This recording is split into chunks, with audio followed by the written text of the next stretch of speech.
710 million मोटरसाइकिलें, 102 million लोग और एक सरकार जिसने अभी अभी उन पर प्रतिबंध लगाना शुरू किया है। आप एक ऐसे देश को देख रहे हैं जहां की अर्थव्यवस्था पिछले साल 8% बढ़ी है और जहां औसत व्यक्ति अभी भी आय के मामले में दुनिया में 121वें स्थान पर है, जहां पृथ्वी पर सबसे बड़ी गुफा अपने स्वयं के बादल बनाती है और 2009 तक किसी ने इसकी खोज नहीं की थी, जहां 1952 में विज्ञान द्वारा एक बड़े स्तनपायी का नाम रखा गया था और किसी भी जीव विज्ञानी ने इसे कभी भी जंगल में जीवित नहीं देखा है। एक बार नहीं, आप इस जगह के बारे में जो कुछ भी सोचते हैं वह केवल आंशिक रूप से सच है। यह वियतनाम है और यहाँ लगभग कुछ भी पोस्टकार्ड के वादे के अनुसार काम नहीं करता है। एक कमरे से शुरुआत करें, यहाँ लगभग किसी भी घर में चले जाइए, एक गंदगी वाले फार्म हाउस से लेकर फाइबर ऑप्टिक इंटरनेट वाले 5 मंजिला घर तक, और आपको इमारत में सबसे अच्छे स्थान पर स्थित मृतकों के लिए एक वेदी मिलेगी। न लिविंग रूम, न टेलीविजन। वेदी अब मानचित्र को देखें।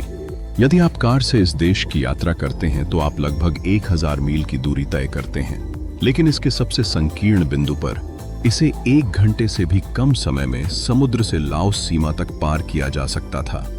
उत्तर में आप चारों मौसमों का आनंद ले सकते हैं।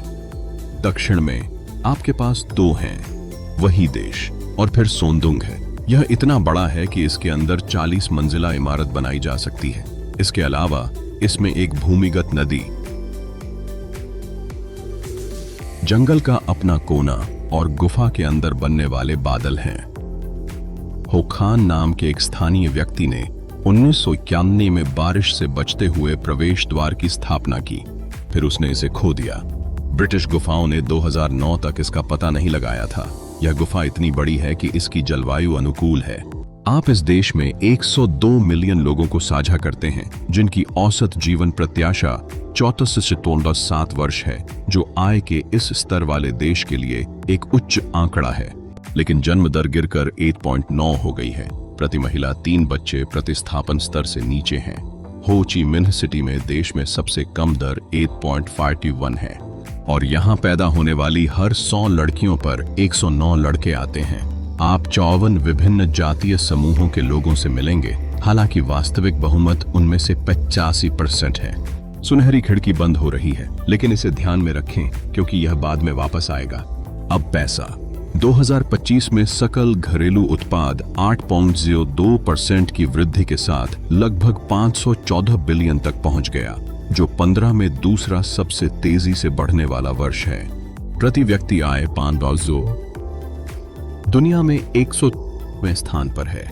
यहीं इसका सीधा असर आप पर पड़ता है। आपके द्वारा अब तक खोले गए इंस्टेंट कॉफी के लगभग हर जार में इन उच्च भूमियों में उगाई गई फलियां होती हैं। वियतनाम दुनिया के 40% से अधिक सबसे मजबूत ईंधन की आपूर्ति करता है। इस बीच हो ची मिन्ह सिटी में औसत शुद्ध वेतन $401 प्रति माह है। वह नंबर याद रखें, आखिर में आपको इसकी जरूरत पड़ेगी। तो मुझे बताएं कि आप कहां से देख रहे हैं और क्या आपने कभी दक्षिण पूर्व एशिया में कदम रखा है। इसे टिप्पणी में छोड़ दें। दोपहर के समय किसी भी सड़क पर निकलो और तुम उन्हें देखोगे। लंबे दस्ताने जो कोहनी से परे तक पहुंचते हैं, मास्क, थोड़ी तक जिपर के साथ सन जैकेट, चौड़ी टोपी, यह सब 95 डिग्री की गर्मी के साथ। यह धर्म नहीं है, पीली त्वचा पर एक मानक। और फिर आप एओआई को देखते हैं, एक पोशाक जो एक महिला को उसकी गर्दन से उसके टखनों तक ढकती है, उसके प्रत्येक कर्व को रेखांकित करती है। आप इसे स्कूल में, कार्यालय में, अपने होटल के रिसेप्शन पर देखेंगे। केवल त्योहारों के लिए आरक्षित नहीं, वे दिखने लायक कपड़े नहीं पहनते। वे ऐसे कपड़े पहनते हैं ताकि सूरज की रोशनी उन पर न पड़े। लेकिन जिस चीज पर आपका ध्यान चाहिए वह पोशाक नहीं है, यह इस बारे में है कि पैसा किसके पास है। यदि आप यहाँ डेट पर जाते हैं तो आप रात 9 बजे फुटपाथ पर प्लास्टिक के स्टूल पर अपने सामने कॉफी लेकर बैठेंगे, न कि किसी बार में, न किसी रेस्तरां में। और आप अपनी अपेक्षा से कहीं अधिक जल्दी परिवार से मिलेंगे।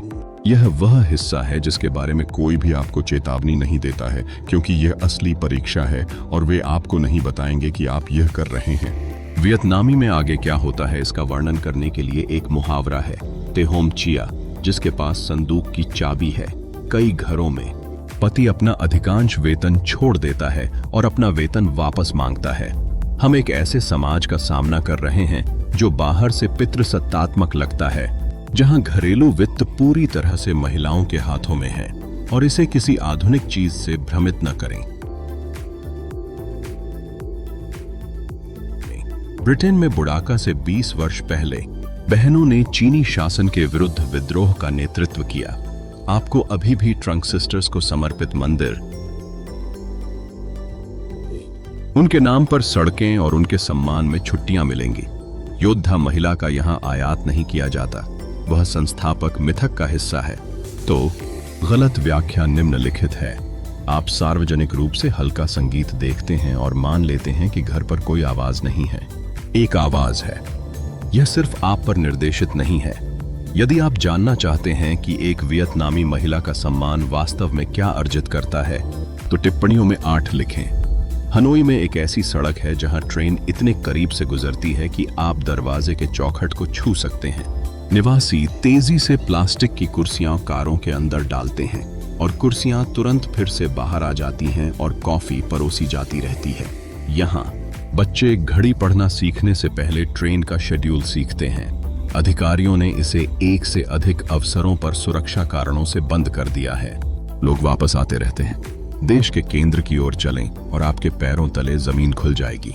फोंगना क्षेत्र 400 से अधिक प्रलेखित गुफाओं का घर है और अधिकांश को कभी भी पूरी तरह से खोजा नहीं गया है। सोंडोंग आपके मानचित्र पर मौजूद है क्योंकि एक व्यक्ति को बारिश से आश्रय की आवश्यकता थी। कोई नहीं जानता कि उस जंगल के नीचे अभी भी कितने बड़े पेड़ मौजूद हैं। यदि आप काफी दूर उत्तर की ओर जाते हैं तो आप नोक्वी नदी के ऊपर एक ऊर्ध्वाधर चट्टान से चिपके हुए मरई लैंग दर्रे तक पहुंच जाएंगे। इसे कई वर्षों तक पहाड़ के गांवों में श्रमिकों द्वारा एक हाथ में उठाए जा सकने वाले औजारों का उपयोग करके हाथ से काटा जाता था। आज आपको दक्षिण पूर्व एशिया का सबसे प्रसिद्ध मोटरसाइकिल मार्ग इसके साथ चलता हुआ मिलेगा और मेओंग डेल्टा में बाजार आपसे मिलने आता है। जहाज भोर में क्यांग में रुकते हैं और प्रत्येक जहाज एक लंबा बांस का खंभा उठाता है जिसके ऊपर से उसके माल के नमूने लटकते हैं। पोल पर अनानास, नाव पर अनानास, एक साइनेज सिस्टम जो उन लोगों के लिए पूरी तरह से काम करता है जो कभी पढ़ना नहीं सीखते हैं। यदि यहाँ के लोगों की जीवन शैली आविष्कृत लगती है तो जानवरों से मिलने तक प्रतीक्षा करें। सुलह से शुरू करें। कल्पना करें कि 2 सीधे छड़ी पतले सींग समानांतर रूप से बढ़ रहे हैं ताकि प्रोफाइल में ऐसा लगे कि इसका शरीर केवल एक छोटे हिरण के आकार का है। चेहरे पर सफेद निशान। विज्ञान ने 1992 में इसका नाम वुक्वांग रखा और यह आधी सदी से भी अधिक समय में वर्णित पहला नया बड़ा स्तनपायी था। किसी भी जीव विज्ञानी ने जंगल में साइकोला का जीवित नमूना कभी नहीं देखा है। आखिरी तस्वीर जो आप देख सकते हैं वह 2013 के एक कैमरा ट्रैप से आई है और जो जेट को मार रहा है वह शिकारी साइकोला की तलाश में नहीं है। ये अन्य जानवरों के लिए पूरे जंगल में लगाए गए तार के जाल हैं। पूरे देश को एक ऐसे प्राणी पर गर्व है जिसे उस देश में किसी ने कभी नहीं देखा। फिर जुआन किम झील तक चलें और कछुए के बारे में सोचें। नरम, छपटा, भूरा हरा खोल, चौड़ा, भारी सिर, लगभग 400 पाउंड और 6 फीट से अधिक लंबा। हनोई में उन्होंने इसे कछुआ नहीं कहा, वे उन्हें दादा कहकर बुलाते थे। वह राजधानी के केंद्र में एक प्रदूषित झील पर रहता था जो दिन भर धावकों से घिरा रहता था। 2011 में शहर ने अपनी संरचना को हुए नुकसान के समाधान के लिए विशेषज्ञों का एक पैनल बुलाया। 19 जनवरी 2016 को उनकी मृत्यु हो गई। किंवदंती है कि एक राजा ने उसी पानी में एक कछुए देवता को एक जादुई तलवार लौटा दी थी। यही कारण है कि झील को जुआन किम तलवार लौटी कहा जाता है। शव को संरक्षित किया गया और पानी के ऊपर बने एक मंदिर में प्रदर्शन के लिए रखा गया ताकि आप अभी भी इसके सामने खड़े हो सकें। एक जानवर जो राष्ट्रीय प्रतीक बन गया, और फिर गैंडा, जावन गैंडा, एक सींग और प्लेट कवच की तरह मुड़ी हुई त्वचा के साथ। सींग अपने अफ्रीकी चचेरे भाइयों की तुलना में बहुत छोटा है। ऐसा माना जाता था कि यह इंडोचीन से पूरी तरह से गायब हो गया था। फिर 1930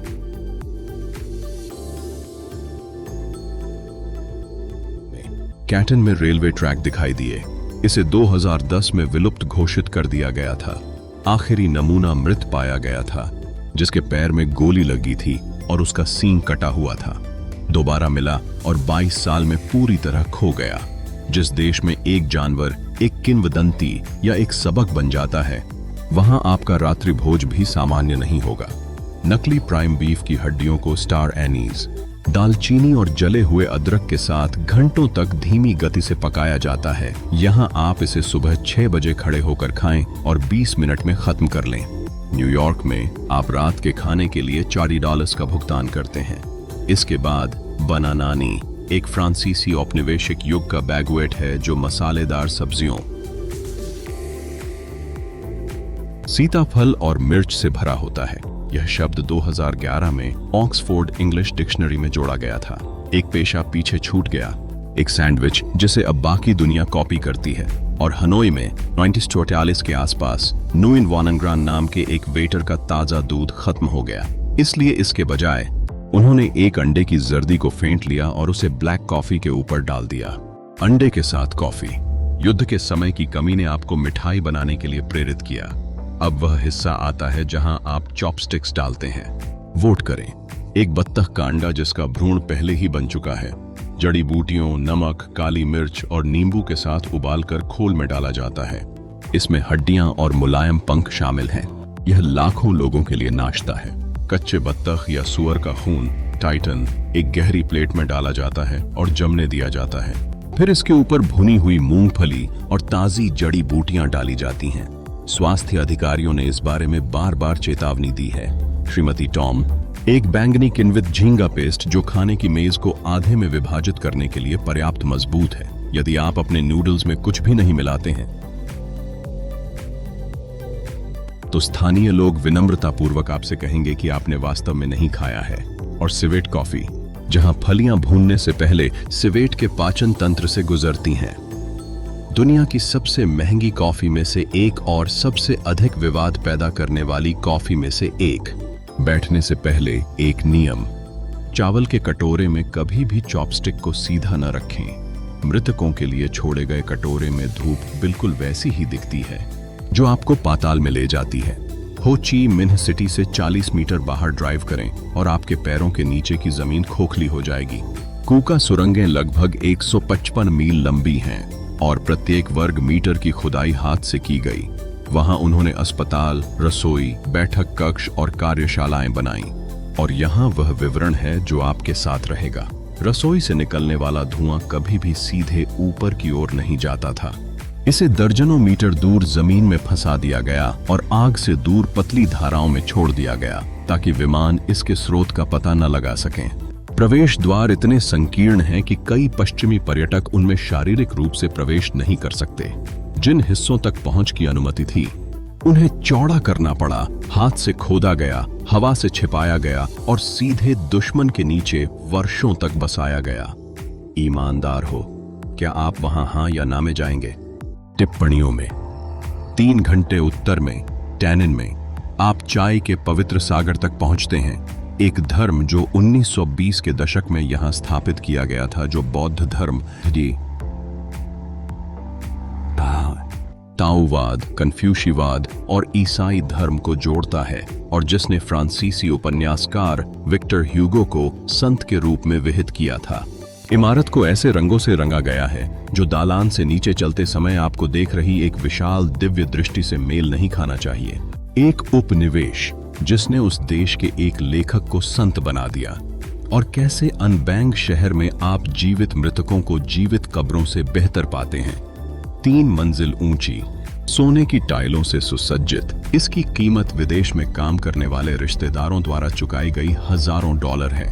वही परिवार अक्सर सड़क के नीचे साधारण एक मंजिला घरों में रहते हैं। जब मृतकों के पास जीवित लोगों से बेहतर वास्तुकला है तो यह स्पष्ट है कि हम यहाँ इमारतों के बारे में बात नहीं कर रहे हैं। एक वियतनामी सड़क को देखें और जो आप देखते हैं उसे मापें। 3 मीटर चौड़ा, 18 मीटर गहरा, 5 मंजिल ऊंचा। उस रूप के होने का एक कारण है। ऐतिहासिक रूप से संपत्ति कर की गणना अग्रभाग की चौड़ाई के आधार पर की जाती थी, इसलिए लोगों ने संकरी दीवारें बनाई, वापस चले गए और फिर ऊपर चले गए। आप जो देख रहे हैं वह किनारे पर रखे गए डोमिनोज की एक पंक्ति है। कुछ घर बमुश्किल 3 फीट चौड़े होते हैं, जिनमें भूतल पर एक दुकान, ऊपर परिवार, छत पर कपड़े धोने और मुर्गियां होती हैं। यदि आप किसी समाज को समझना चाहते हैं तो उसके घरों के आकार को देखें, और वह स्वरूप एक राजकोषीय नियम द्वारा निर्धारित किया गया था। दक्षिण की ओर जाएं और आप चाम टावर्स तक पहुंच जाएंगे। मोर्टार के बिना इकट्ठी की गई ईंट जो 1000 साल से भी अधिक समय बाद भी खड़ी है। किसी ने भी चाम बाइंडिंग तकनीक को पूरी तरह से पुनः पेश नहीं किया है, और आधुनिक सामग्रियों के साथ बहाल किए गए खंड उन्मूल की तुलना में तेजी से खराब हो रहे हैं, जिन्हें आप मेरे बेटे को देखने के लिए लाए थे। युद्ध के दौरान बमबारी से मंदिर परिसर का अधिकांश भाग नष्ट हो गया था, और यह एकमात्र ऐसी चीज नहीं है जिसे इस देश में कोई नहीं समझा सकता। इसके बजाय उत्तर की ओर जाएं और आप फैट डीएम के पत्थर गिरजाघर तक पहुंच जाएंगे। घुमावदार छतों, लोहे की लकड़ी के खंभों और एक गांव के लंबे घर की तरह सामने बने आंगन वाला एक कैथोलिक चर्च। आप एक ईसाई इमारत में हैं जो एक एशियाई मंदिर की तरह दिखती है। यहाँ जो बाहर से आता है वह पहले से मौजूद चीज का स्थान नहीं लेता है। संगीत उसमें समाया हुआ है। 2002 में हनोई में एक नई नेशनल असेंबली बिल्डिंग की नींव खोद रहे मजदूरों को कुछ ठोस चीज मिली। नीचे थांगलांग शाहीगढ़ था। 1000 साल की पूंजी परतों में खड़ी है। राजवंश पर राजवंश बना, राजवंश पर बना।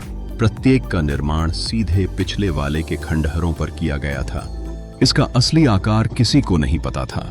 राजधानी का निर्माण सदियों से बिना किसी एहसास के अपने ही इतिहास पर किया गया था। अब देश के मध्य में स्थित उस जंगल में लौट आओ। 400 से अधिक गुफाओं का दस्तावेजीकरण किया गया है, जिनमें से अधिकांश की कभी भी पूरी तरह से खोज नहीं की गई है। सोनडंग पृथ्वी पर सबसे बड़ी गुफा आपके मानचित्र पर है, क्योंकि 1991 में बारिश से एक आदमी आश्चर्यचकित हो गया था। उसे हवा और नदी के शोर के साथ एक छेद मिला, और फिर 18 साल तक इसे दोबारा नहीं ढूंढ सका। प्रत्येक शुष्क मौसम में अभियान दल नए खोजते हैं। वर्ग मीटर में मैप किए गए ग्रह पर वियतनाम के जंगलों के नीचे विशाल रिक्त स्थान अभी भी मौजूद हैं। और फिर बैटरी। 2000 वर्ष से अधिक पुराने डोंग सोन कांस्य ड्रम को इतनी सटीकता से ढाला गया है कि किसी ने भी पूरी तरह से व्याख्या नहीं की है। यदि आप सतहों को करीब से देखेंगे तो आपको पंखदार हेडड्रेस पहने लोग, घुमावदार छतों वाले खंभों पर बने घर और नाविकों के दल के साथ लंबी नावें दिखाई देंगी। यहाँ वह हिस्सा है जो आपको रोकता है। उन्होंने अपना कोई लेखन नहीं छोड़ा, एक भी पाठ नहीं। इन लोगों के बारे में जो कुछ भी झांत है वह एक ड्रम की सतह पर पढ़ा गया है। सटीक, धैर्यवान और पूरी तरह से अप्रलेखित। एक सभ्यता जिसने अपनी कहानी धातु में बताई, क्योंकि उसके पास आपसे बात करने का कोई अन्य तरीका नहीं था। वर्तमान में पूरे देश में 77 मिलियन पंजीकृत मोटरसाइकिलें हैं। 770 प्रति 1000 व्यक्ति ग्रह पर उच्चतम दरों में से एक। वे आपके आसपास सड़क पर चलने वाली हर चीज का 85 से 90% हिस्सा बनाते हैं। अकेले हनोई में 8 मिलियन से अधिक पंजीकृत वाहन हैं, जिनमें से 6.9 मिलियन मोटरसाइकिलें हैं, और शहर में लगभग 8 मिलियन निवासी हैं, जिसका अर्थ है कि अन्य प्रांतों से नियमित रूप से आने वाले 8.2 मिलियन वाहनों की गिनती से पहले भी यह आंकड़ा प्रति व्यक्ति एक मशीन पर लगभग सटीक है। चालान बकाया था। हनोई को बार बार दुनिया के सबसे प्रदूषित शहरों में स्थान दिया गया है। सरकारी आंकड़ों के अनुसार सूक्ष्म कणों का औसत स्तर राष्ट्रीय मानक से लगभग 2 गुना है, जबकि बड़े कणों का स्तर इससे 60% तक अधिक है। शहर अपने उत्सर्जन का 58 से 74% के बीच सड़क यातायात को जिम्मेदार मानता है। सबसे खराब स्थिति में रीडिंग 260 माइक्रोग्राम प्रति घन मीटर तक पहुंच गई है। इस प्रकार 8 जुलाई 2026 से हनोई ने अपने पहले कम उत्सर्जन क्षेत्र के भीतर प्रति घंटे के आधार पर गैसोलीन मोटरसाइकिलों के संचलन को प्रतिबंधित करना शुरू कर दिया। 9 केंद्रीय जिले शुरू होंगे, 2028 तक 14 जिले, 2030 तक 36 जिले। पायलट सड़कों पर ड्राइवरों को छोड़कर गैसोलीन किराए की मोटरसाइकिलें पूरी तरह से प्रतिबंधित हैं। इलेक्ट्रिक बाइक के लिए पैसे उधार लें, नहीं तो आपकी नौकरी चली जाएगी। लाखों लोगों के लिए वह मोटरसाइकिल परिवहन का साधन नहीं है, यह उनके पास एकमात्र उपकरण है। एक ऐसा शहर जो अपने सबसे गरीबों को बिना सहारे के छोड़कर अपने फेफड़ों को बचाने की कोशिश करता है। एक स्ट्रीट मील की कीमत लगभग 9 सर्दी है। केंद्रीय हो ची मिन्ह सिटी में एक बेडरूम वाले अपार्टमेंट की कीमत औसतन $500 प्रति माह है।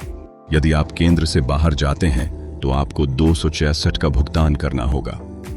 केंद्र में 3 कमरे, ODU को 900 वर्ग फुट के अपार्टमेंट के लिए उपयोगिताओं की लागत $104। सार्वजनिक परिवहन पर एक यात्रा की लागत $37 है। मासिक सदस्यता $11। यदि आप हो ची मिन्ह सिटी में अकेले रहते हैं तो आप किराया सहित प्रति माह लगभग $137 खर्च करते हैं, या इसके बिना $400 खर्च करते हैं। यदि आप 4 लोगों का परिवार लाते हैं तो लागत लगभग $1,600 ज्यादा होगी। एक अच्छे निजी अस्पताल में परामर्श की लागत लगभग $24 होती है।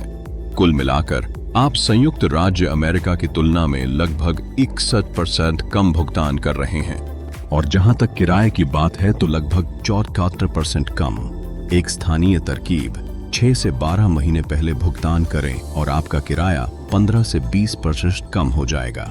अब वो नंबर जो पूरी तस्वीर बदल देता है।